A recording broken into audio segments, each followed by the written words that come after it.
عروضی نگاہ رکھنے والے شہر نگارہ کے محترم و معتبر شاعر نسیم اختر صدیقی کو مدرسہ حیات العلوم فرنگی محل میں ادیبوں، شاعروں، صحافیوں اور دانشوروں نے یاد کیا۔ فیمینل ویلفیئر سوسائٹی نے فخر الدین علی احمد میموریل کمیٹی کے مالی اشتراک سے مشاعرے و مذاکرے کا اہتمام کیا۔ پیش ہے لرن آن لائن ود فیضان خان کی آنکھوں دیکھی رپورٹ۔ آپ سے مراد آپ تمامی حضرات کا، اور یہ استقبال ابھی سے نہیں بلکہ پچھلے 1 گھنٹے سے ہے۔ یہ شہر تو شہر نگارہ ہے، شہر ادب ہے، شہر تکلف ہے۔ یہاں اگر وقت سے کوئی پروگرام شروع ہو جائے سمجھیے یہ گناہ بڑا گناہ ہے، اور چھوٹا گناہ جب ہنسنا یہ کہ ہم لوگوں کا انتظار کریں۔ لیکن تو معلوم ہوگا کہ لکھنؤ ہے، اور لکھنؤ والوں کو ہر لمحہ یہ خیال رہتا ہے کہ اگر ہم وقت سے پہنچ گئے تو وہ تکلفات جس کے لیے لکھنؤ مشہور ہے وہ کیسے سب کچھ اپنی جگہ پر قرار رہے گا۔ لہٰذا یہ خیال بھی رہتا ہے اہل لکھنؤ کو بالخصوص، میں تو ترکی میں لکھنؤی ہوں، کہ وہ گھر سے جائیں رسولے بچھے ہوئے ہیں اور وہ ٹوٹنے بھی نہ پائیں اور وہ اپنی منزل تک پہنچ جائیں۔ آج بھی تقریباً ایسا ہی ہوا ہے۔ صرف لکھنؤ کی روایت کو کسی نے توڑا ہے پوری جسارت کے ساتھ، تو وہ شخصیت ہے محترم احمد ابراہیم علوی صاحب کی۔ ان سے 3 بجے کہا گیا تھا وہ تشریف لے آئے۔ یہ معلوم ہوا کہ آرگنائزر میں سے کسی نے تو یہاں کنوینر سے انہوں نے 4 بجے کے ٹائم خود ہی رکھا ہے فیس بک پہ، جب 4 بجے لکھ دیا گیا تو کون شریف آدمی آئے گا؟ وہ لوگ جو فیس بک وغیرہ سے ابھی اس دانا سے بچے ہوئے ہیں وہ یہاں وقت سے آ گئے۔ تو اگر آپ کو لیٹ ہونا ہے تو ضروری ہے کہ آپ ترقی یافتہ صدی کا پورا فائدہ اٹھائیے، جدید ٹیکنیک کا استعمال کیجیے، فیس بک واٹس ایپ پہ اپڈیٹ رہیے، تو کم از کم آپ کو معلوم ہو سکے کتنی تاخیر سے جانا ہے۔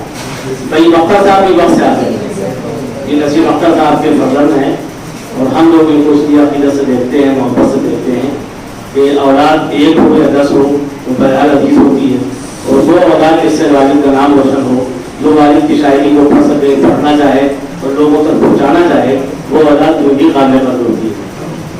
جناب سنجے مصباح شرف صاحب اس کے بڑے فرزند ہیں نسیم اختر صدیقی صاحب کے، اس لیے کہ اولادیں 2 ہوتی ہیں، ایک مانوی اور ایک بدنی۔ تو یہ مانوی اولاد کے طور پر انہوں نے ایک کتاب اپنی چھوٹی کائنات، اس کائنات کو بنانے سنوارنے میں سنجے مصباح شرف صاحب کا جو یوگدان ہے اسے ہم لوگ فراموش نہیں کر سکتے۔ سنجے مصباح شرف صاحب نے کائنات کی شکل میں ان کی شاعری کو جو ان کی بیٹیوں نے سنبھال کے رکھا تھا اپنے سینے سے لگا کے، ان بیٹیوں نے بھی یہ ثابت کیا کہ شاعر کے یہاں تمام شعراء کے یہاں ایسا نہیں ہے کہ ان کے بچے اردو سے ناواقف ہوتے ہیں، بلکہ کہیں کی ایسی نصیب بھی لگتی ہے کہ بیٹیوں نے گال و گواہر سے کہیں زیادہ اپنے والد کی شاعری کو اہم سمجھا اور کاغذ کی ایک پرچی کو محفوظ رکھا۔ نتیجہ یہ ہوا وہ کاغذ پہ آیا، سنجے مصباح شرف صاحب کو سپرد ہوا، کئی بار وہ کمپوز ہوا، کئی بار کمپوز ہو کے برباد ہوا، کبھی آپریٹر بھی نظر ہوا، کبھی کسی کے بہرحال وہ چھپنا تھا۔ سنجے مصباح کا جنون تھا، کئی اختر صاحب کا مطالبہ تھا۔ ہاں میری پوری وقت کوشش ہے۔ ہم نے زندگی جیسے کہ ان لوگوں پہ لکھا جن پہ لکھے جانے کی امید نہیں تھی، یعنی اگر علوی صاحب پہ لکھا جا سکتا ہے تو ہم کیوں لکھیں؟ میرا تعلق ان سے زیادہ ہے لیکن دوسرے لوگ لکھیں۔ ہوتا عام طور پر یہ کہ لوگ اپنے باپ کے بارے میں بتاتے ہیں کہ ابا حضور آ رہے ہیں، یہ بڑا عجیب ظلم ہے کہ باپ کو باپ بتانا پڑ رہا ہے۔ کچھ لوگ نقوش سے سمجھ جائیں کہ باپ کا اتنا ورک ہو اس کے اندر کہ لوگ دیکھ کے سمجھیں کہ یہ ہے فلاں کا بیٹا۔ تو احمد ابراہیم علوی صاحب کا معاملہ یہ ہے کہ یہ نہ بھی بتائیں تو لوگ سمجھ جاتے ہیں کہ رضوان جو حرکتیں کر رہے ہیں اس میں کہیں نہ کہیں انہیں کا ہاتھ ہے۔ یہ ہمارے عزیز ابا بھی ہیں، اور میں پہلے انہیں کو دعوت دیتا ہوں کہ تشریف لائیں۔ کرسی خاص پہ محترم احمد ابراہیم علوی صاحب تشریف لائیں۔ ادبی بھیڑ کے ساتھ میں روحانی بھیڑ کی ضرورت ہوتی ہے، اور جناب سنت سید حاجی صاحب ہیں، ان کو میں زحمت دیتا ہوں تشریف لے آئیں۔ نسیم اختر صدیقی صاحب سے ان کا براہ راست بھی تعلق تھا اور ادب کے حوالے سے بھی وہ گفتگو کر سکتے ہیں، ہمیشہ کرتے رہتے ہیں۔ جن لوگوں نے انہیں دل میں رکھا وہ سارے لوگ یہاں تشریف رکھتے ہیں۔ جناب افروز عالم صاحب دبئی سے تشریف لے آئے، بڑی دیر کی مہربان آتے آتے۔ اس مجلس کو محفل کو تاخیر سے شروع کرنے میں یہ بھی ایک خدمت تھی کہ آپ تشریف لے آئیں۔ افروز عالم صاحب آپ کو جسمانی طور پہ خالی بھاری برکت نہیں ہے بلکہ کوئی بھاری برکت تقریباً 14 کتابیں تصنیف کی ہیں، اور 14 میں اگر 4 بھی ہم کو متاثر کرتی ہیں یا آپ پڑھ لیتے ہیں تو ہم انہیں فراموش نہیں کر سکتے۔ ان کا استقبال ہے، تالیوں سے استقبال ہو جائے بہت اچھا ہے۔ یہ تالیاں ہم نے ہندی والوں سے لی ہیں، تو ہندی